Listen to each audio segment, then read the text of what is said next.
ashram of Saint Ramana at Arunachala drew crowds of devotees on September the 1st to mark the completion of 50 years since Ramana first set foot on the sacred soil of this historic mountain shrine.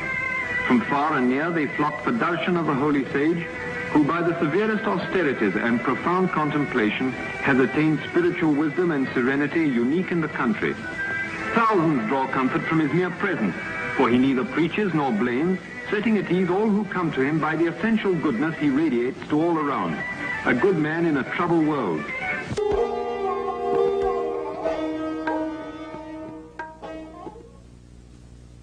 He adhered to a punctual routine, which included going out for a stroll twice a day. At these times he would walk up on the slopes of his beloved Arunachala hill, and if any attachment to anything could be said of him, it was surely an attachment to the hill. He loved it and said it was God himself, the spiritual heart or center of the earth. He seemed to never be so happy as when wandering around its slopes, and once remarked that there was not one spot on the hill where he had not set his foot.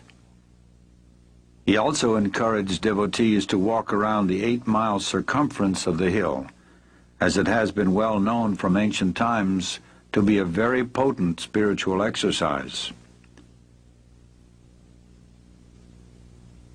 Generally, the Maharshi appeared to be indifferent, a witness to what was going on around him.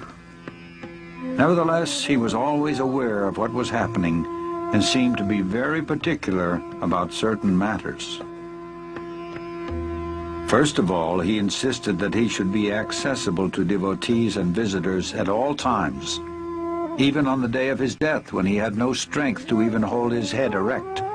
He asserted that devotees should not be prevented from seeing him.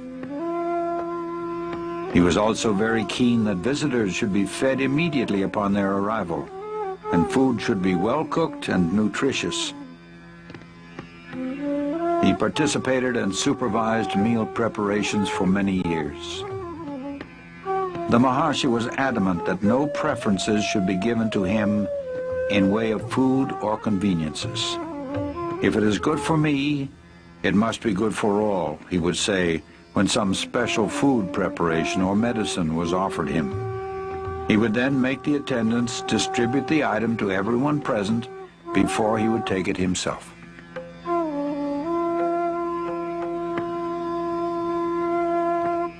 In his company, one would notice a total absence of distinction between men and women of different castes and creeds, of different races and religions, between a prince and a peasant, an ascetic and a householder.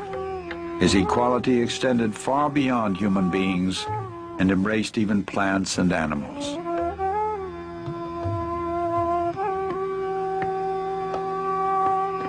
His love for and affinity with animals can be compared only to that wonderful child of Christ, St. Francis of Assisi.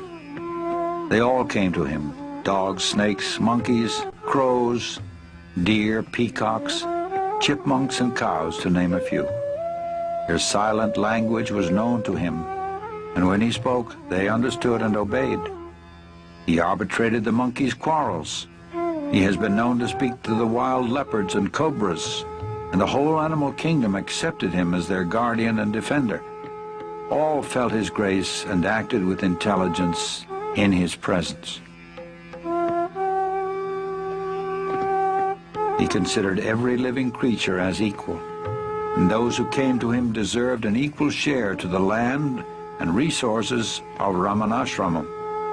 He often mentioned that this was their territory all along, and we humans have just come and occupied it. If they could speak, they would claim their rights as well. Besides this, he maintained that every creature, from man down to the smallest insect, was an equal manifestation of the Supreme Self, the imperishable One. And even an animal can progress spiritually and on rare occasions attain liberation. This was demonstrated in the life of the cow Lakshmi. For over 20 years she lived in the ashram and exhibited a rare devotion to Bhagwan and intelligence in all matters. Bhagwan fully reciprocated her gentle devotion, and on her last day and her end was near, in unperfect reality. He often said that the true teaching was in silence, but this does not mean verbal expositions also were not given. And although he authorized many different methods of spiritual practice, he, however, laid the greatest emphasis on the path of self-inquiry. The first and foremost of all thoughts that arise in the mind is the primal I thought. It is only after the rise or origin of the I thought that innumerable other thoughts arise. Search by means of a deeply introverted mind wherefrom this I arises. If we go inward questing for the source of the I topples down, and immediately another entity will reveal itself, proclaiming I. Even though it also emerges saying I, it does not connote the ego, but the one perfect existence.